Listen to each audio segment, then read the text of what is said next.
மகாநதி அடுத்த வாரத்துக்கான ப்ரெடிக்ஷன் பார்த்தலாம். யாரெல்லாம் விஜய் காவேரியோட ரிலேஷன்ஷிப்பை ரொம்ப கேவலமாக பேசினாங்களோ அவங்களுக்கெல்லாம் காவேரியோட ப்ரெக்னன்சி பெரிய பதிலடியாக இருக்க போகுது. அண்ட் எல்லார் முன்னாடியும் விஜய் காவேரியை என்னோட ஒய்ஃப் அப்படின்ற மாதிரி கூட்டிகிட்டு போகிற மூமெண்ட்டை பார்க்க ஆசையாக இருக்கவங்க, ஆவலோடு இருக்கவங்க கண்டிப்பாக நம்ம வீடியோக்கு ஒரு லைக் பண்ணிக்கோங்க. ப்ரெக்னன்சி கிட்டில் இருந்த அந்த டபுள் கோட்டை பார்த்ததுமே காவேரிக்கு அவ்வளோ சந்தோஷமாயிடும். இந்த விஷயத்தை உடனே நம்ம விஜய் கிட்ட சொல்லி ஆகணும். எல்லாரும் எவ்வளோ கேவலமாக பேசினாங்க, அத்தனையும் தாங்கிக்கிட்டு எனக்காக இவ்வளோ தூரம் கஷ்டப்பட்டுட்டு இருந்தவர்கிட்ட உடனே நம்ம சொல்லி ஆகணும் அப்படின்ற மாதிரி யோசிச்சுட்டு விஜய்க்கு கால் பண்ணுவாங்க. கால் பண்ணதுமே ஆஸ் யூஷுவல் விஜய் வந்து கிண்டல் பண்ண ஆரம்பிச்சிருவார். என்னடி இப்போ தாண்டி பேசிட்டு வந்தேன், அதுக்குள்ளே என்ன திரும்பவும் கால் பண்ணுற, இப்போல்லாம் மாமா மேலே ரொமான்ஸ் அதிகமாகிடுச்சோ அப்படின்ற மாதிரி சொல்ல, இங்கே உடனே வாங்க உங்ககிட்ட அவசரமாக நான் ஒரு முக்கியமான விஷயம் பேசணும் அப்படின்ற மாதிரி சொல்ல, என்ன அப்படி முக்கியமான விஷயம், யாருக்காவது ஏதாவது பிரச்சனையா காவேரி அப்படின்ற மாதிரி கேட்க, யாருக்கும் எந்த பிரச்சனையும் கிடையாதுங்க, எனக்கு தான் பெரிய பிரச்சனை அப்படின்ற மாதிரி சொல்ல, என்னடி பிரச்சனை, என்னாச்சு சீக்கிரமாக சொல்ல, எனக்கு ரொம்ப பதட்டமாக இருக்குது அப்படின்ற மாதிரி சொல்ல, நான் உங்களை இப்போவே பார்த்தாகணும், நாங்கள் வரட்டுமா அப்படின்ற மாதிரி கேட்க, நான் வெளியில் இருக்க காவேரி அப்படின்ற மாதிரி விஜய் போய் சொல்லுவார். உடனே காவேரிக்கு டென்ஷன் ஆயிரும். ஏங்க நான் எப்போல்லாம் அவசரமாக உங்களை பார்க்கணும்னு நினைக்கிறேனோ, எப்போல்லாம் உங்களை தேடணும், அந்த டைமில் தான் நீங்கள் ஏதாவது ஒரு பதில் சொல்லிக்கிட்டே இருக்கீங்க, என்னோடய எமோஷனை நீங்கள் எப்போவுமே புரிஞ்சுக்க மாட்டிங்களா, இப்போ பாப்பா வேற அப்படின்ற மாதிரி சொல்லிட்டு உடனே ஸ்டாப் பண்ணிடுவார். உடனே வந்துட்டு விஜய் கேட்பாங்க, என்னடி சொன்ன இப்போ, பாப்பாவா, என்ன பாப்பா அப்படின்ற மாதிரி சொல்ல, ஒன்றும் இல்லை நான் உங்களை உடனே பார்த்தாகணும், எங்கே இருக்கீங்க அப்படின்ற மாதிரி கேட்க, நான் சும்மா சொன்ன காவேரி ரூமில் தான் இருக்கேன், நீங்கள் வா அப்படின்ற மாதிரி காவேரி விஜய் கூப்பிடுவார். உடனே காவேரி இங்கேருந்து ஓடி போவாங்க அந்த கிட்ட எடுத்துகிட்டு போய் ரூமை ஓப்பன் பண்ணதுமே வந்துட்டு விஜய் நின்றுட்டு இருப்பார் அங்கே முன்னாடியே. உடனே விஜய்க்கு என்னடி ஆச்சு, ஏன் இவ்வளோ பரபரப்பாக ஓடி வர, முகத்தில் அவ்வளோ ஒரு சந்தோஷம், ஏன் அழுகிற மாதிரி இருக்கே, என்னாச்சு, உடம்புக்கு ஏதாவது முடியலையா காவேரி அப்படின்ற மாதிரி கேட்க, அந்த கிட்ட விஜய் கிட்ட காமிப்பாங்க. உடனே விஜய் அப்படியே உத்து பார்ப்பாரு, என்ன காவேரி இதில் இருக்குது, என்ன டபுள் கோட்டு காமிக்குது அப்படின்ற மாதிரி கேட்க, ஐயோ மக்கு ப்ரெக்னென்சி கன்ஃபார்ம் ஆகிருக்குங்க நம்மளுக்கு அப்படின்ற மாதிரி சொல்ல, என்னது ப்ரெக்னெண்ட்டாக இருக்கியா நீ அப்படின்ற மாதிரி ஒரு நிமிஷம் ஷாக் ஆகிடுவார். ஆமாங்க நான் ப்ரெக்னெண்ட்டாக இருக்கேன், இப்போ தான் நான் கிட்டில் செக் பண்ணிட்டு வந்தேன், இதில் டபுள் கோட் காமிக்குது, டபுள் கோட் காமிச்சதுன்னா வந்துட்டு ப்ரெக்னென்சி பாசிட்டிவ்னு அர்த்தமாமா, அதிலே போட்டிருக்காங்க அப்படின்னோன்னு அவ்வளோ சந்தோஷமாக இருக்கும் விஜய் கண்ணிலேருந்து தண்ணி மட்டுமே வந்துட்டுருக்கும், எதுவுமே பேச மாட்டார்.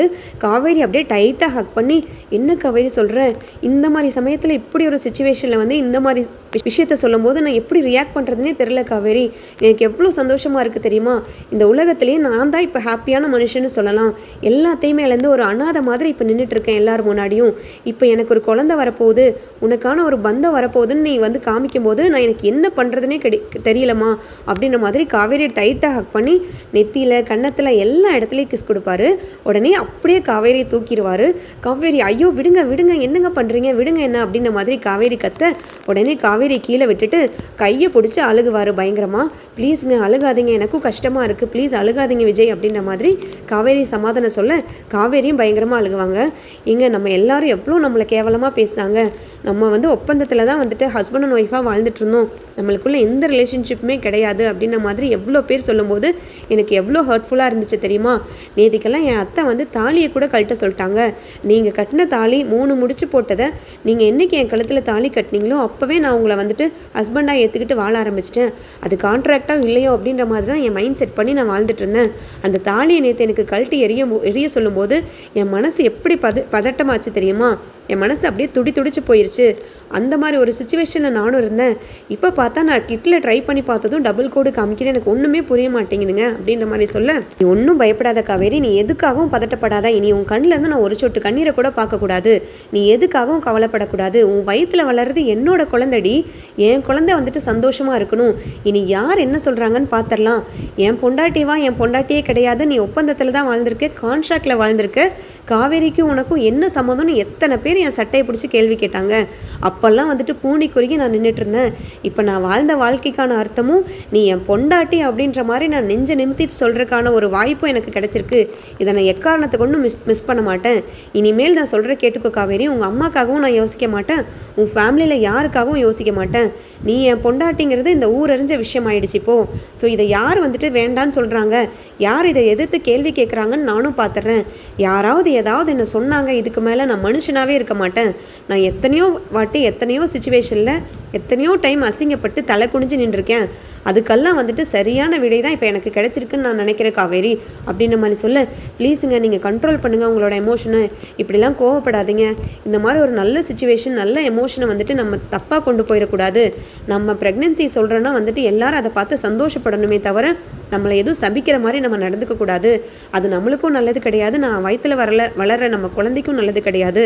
நான் இப்போ போய் என் அம்மாட்ட சொல்ல தான் போகிறேன். என் அம்மாட்ட நான் கண்டிப்பாக சொல்லி உங்களுக்காக நான் பேச தான் போகிறேன். நானும் என் விஜயும் சந்தோஷமாக தான் வாழ்ந்திருக்கோம். நாங்கள் 2 பேரும் ஹஸ்பண்ட் அண்ட் ஒய்ஃபாக தான் வாழ்ந்திருக்கோம். நாங்கள் வாழ்ந்த வாழ்க்கைக்கான அர்த்தமும் மீனிங்கும் இப்போ எங்களுக்கு கிடைச்சிருக்கு. இதுதான் பாருங்க அப்படின்ற மாதிரி அவங்க மூஞ்சி மேலே நான் சொல்ல தான் போகிறேன். அதுக்கப்புறம் யார் என்ன கேள்வி கேட்குறாங்கன்னு நானும் பார்த்துட்றேன் அப்படின்ற மாதிரி காவேரி சொல்ல, இப்போவாது நீ எனக்காக யோசிக்கிறியடி, இதுவே எனக்கு போதும். அதுவும் போக என் குழந்தை வந்ததுக்கப்புறம் நான் என்ன பண்ண போகிறேன்னு எனக்கே தெரியல. ஐயோ காவேரி, இப்படி ஒரு விஷயத்த நீ சொல்லியிருக்கேன். எனக்கு தலையும் புரியல, வாலும் புரியல, எனக்கு என்ன பண்ணுறதுன்னு தெரியல. எனக்கு அவ்வளோ சந்தோஷமாக இருக்குது.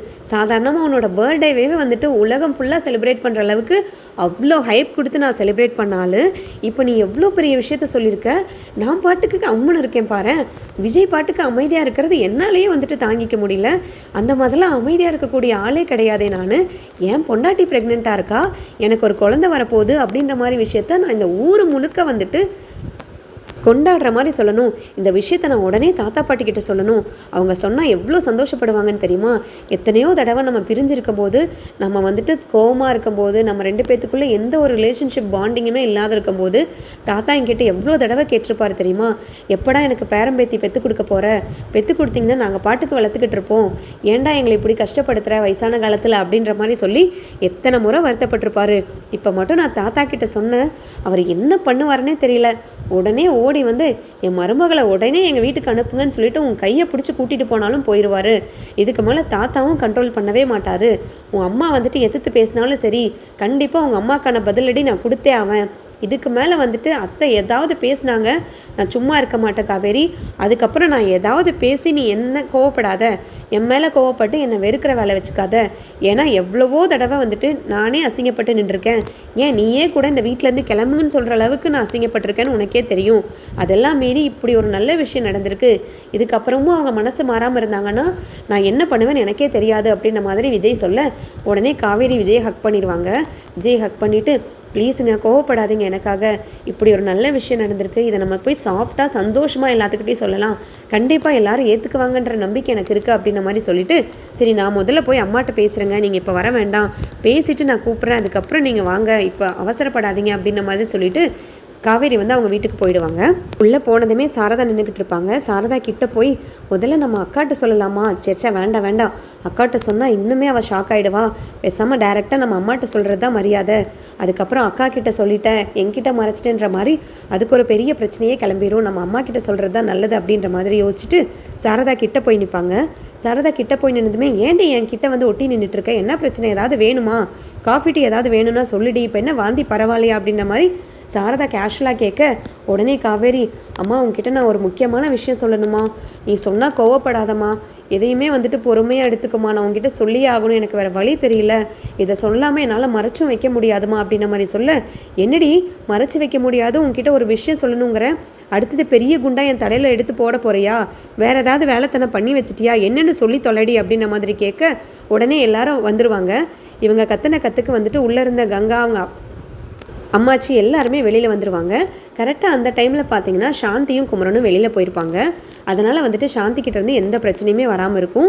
டக்குன்னு இந்த விஷயத்த பேசிகிட்டு இருக்கும்போது பார்த்தா அந்த டைமில் சாரதாவும் சத்தமாக கேட்க ஆரம்பிக்க, கரெக்டாக குமரனும் சாந்தியும் பைக் சவுண்டோட உள்ளே வருவாங்க.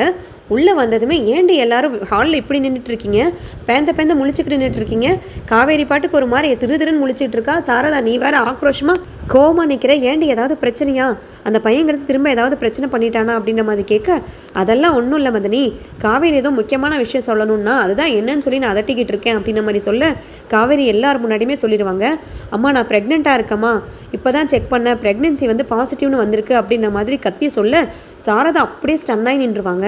சாரதா கூடவே வந்து சாந்தி, அவங்க கங்கா, குமரன் எல்லாருமே வந்துட்டு ஷாக்காகி அப்படியே நின்னது. காவேரி ஒரு ஓரமாக நின்று அழுக ஆரம்பிப்பாங்க. அழுக ஆரம்பிச்சதுமே, சாரதா நீ எதுக்கடி அழுகிற, நீயே அழுகிற, பண்ணுறதெல்லாம் பண்ணிக்கிட்டு நான் சந்தோஷமாக இல்லை, நான் புருஷன் முண்டாட்டியாக வாழலை, ஒப்பந்தத்தில் தான் வாழ்ந்தேன், காசுக்காக இருந்தேன், நர்மதா உயிரை காப்பாற்ற தான் எல்லாமே பண்ணேன், அப்படி இப்படின்னு சொல்லிக்கிட்டு இப்போ தான் எல்லா பிரச்சனையும் முடிஞ்சிச்சுன்னு உன்னை கூட்டிகிட்டு வந்து வீட்டில் வச்சா மாசமாக இருக்கேன்னு சொல்கிற எடி உனக்குலாம் அசிங்கமா இல்லையா கொஞ்சம் கூட அப்படின்ற மாதிரி கேட்க உடனே சாந்தி சொல்லுவாங்க, ஏ சாரதா நிறுத்திடி, முதல்ல அவள் என்ன சொல்கிறாங்கிறத கேட்போம். புருஷன் பொண்டாட்டின்னு இருந்தால் இதெல்லாம் இருக்க தான் செய்யும். ஒரு வருஷம் கிட்ட அந்த பையன் கூட அவள் சந்தோஷமாக தானே வாழ்ந்திருக்கா. அப்புறம் எப்படி இதெல்லாம் இல்லாமல் இருக்கும்? என்ன நீ புதுசாக பேசுகிற? இது ஏதோ பண்ணாத கொலை குத்தத்தை பண்ணிட்ட மாதிரி அவளை கேள்வி கேட்குற அப்படின்ற மாதிரி சொல்ல, ஏன் மதனி உங்ககிட்ட தான் நான் எல்லா விஷயத்தையும் சொன்னேன்ல. அவன் வீட்டில் வெண்ணிலான்னு ஒருத்தி உட்காந்துருக்கா, அவளை தான் வந்துட்டு அவங்க 2 பேரும் கல்யாணம் பண்ண போகிறாங்க. அந்த பையனும் அவள் பின்னாடி தான் சுற்றிக்கிட்டு இருக்கான். நான் எல்லா விஷயத்தையும் சொன்னனா இல்லையா? தெரிஞ்சுக்கிட்டும் நீங்கள் பாட்டுக்கு சாதாரணமாக இதை சந்தோஷமான விஷயம் மாதிரி சொல்கிறீங்க அப்படின்ற மாதிரி கேட்க உடனே காவேரிக்கு கோவம் வந்துடும். அம்மா, இதுக்கு மேலே நீ வெண்ணிலாவை பற்றி பேசவே கூடாதுமா. எத்தனையோ தடவை அவரும் சொல்லிட்டாரு, நானும் சொல்லிட்டேன். வெண்ணிலாக்கும் அவருக்கும் எந்த சம்மந்தமும் கிடையாது.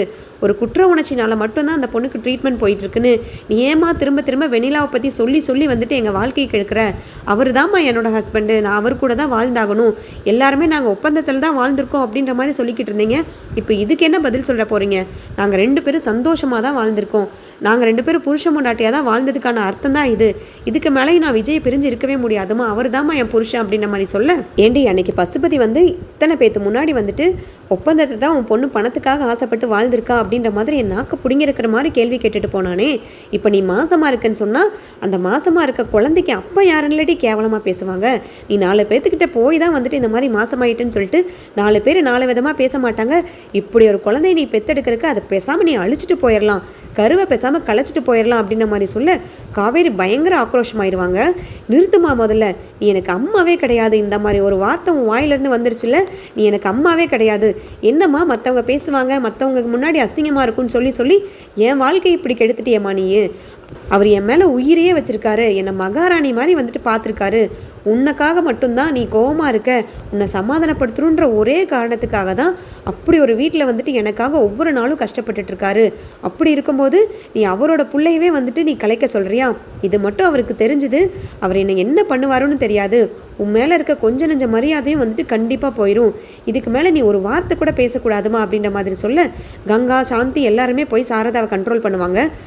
கங்காவும் சொல்லுவாங்க, அம்மா நீ இப்படியெல்லாம் பேசக்கூடாதுமா, ஏம்மா இப்படியெல்லாம் பேசுகிற? இந்த மாதிரிலாம் பேசுகிறது ரொம்ப தப்புமா. இப்படி ஒரு நல்ல விஷயத்தை அவள் சொல்லியிருக்கான். நம்ம வீட்டுக்கு முதல்ல ஒரு வாரிசு வரப்போகுது, அதை நினச்சி சந்தோஷப்படாமல் என்னம்மா இப்படியெல்லாம் நீ அசிங்கமாக பேசுகிற? இப்படியெல்லாம் பேசுகிறது ரொம்ப தப்புமா, அபசகுணமாக இப்படியெல்லாம் பேசாதம்மா. அந்த குழந்தையை நம்ம தாம்மா நல்லபடியாக பெத்தெடுத்து வளர்க்கணும்.